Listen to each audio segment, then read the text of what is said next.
તો આ છે ભાણો છે, આજ તો ભાણાનો છે બર્થડે, એટલે તો ભાણો આટલો બધો ખુશ થઈ ગયો.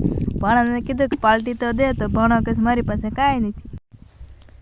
તો આપણે વાળવાનું તો પાણી આ છેલ્લો કેરો છે શેણાનો, એટલે શેણા પી જાય. પણ આ અંદરના હું ગોતું એ કાંઈ ખબર ના પડી. તો આ છે હલર, જે આ ખોખી છે, ખોખીની ધાર કરવાની છે. હલર પડ્યું છે પણ ટ્રેક્ટર નથી, શું કરવાનું. તો આ છે ખોખી, જે આપણે હલો કર્યું છે. તમે કહેતા હશો આ કેટલોક હલો કરે છે, પણ અમારે જમીત એટલી છે, પણ હલો બહુ પડ્યો છે, એટલે ખૂટતું નથી કામ. આવું અમારું કામ રોજનું હોય. પછી તો કામમાં સડી જાય બપોર, પછી તો આપણે બેસી જાય જમવા. તો આમાં આપણે વાયુ છે લહણ. તમે કહેતા હશો આમાં નકરું ખડ છે, લહણ ક્યાં છે, પણ લહણ છે આમાં. તમે જોવો ને તો જો આ લહણ છે, ખડ બહુ થઈ ગયું છે.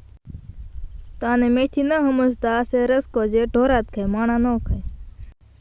પછી તો પડી ગઈ હતી હા, કાંઈ ભાણાએ પાર્ટી આપી ને. પછી તો આપણે વિચાર્યું કે આપણે ભાત વઘારી નાખ્યું. પછી તો બધું સુધારી નાખ્યું. પછી તો આપણે વઘારી નાખ્યા ભાત. પછી તો આપણા ભાત બની ગયા મસ્ત ના. પછી ભાત કોને કોને ભાવે છે કમેન્ટમાં જરૂર કીજો. લાઈક ને ફોલો કરતા જજો.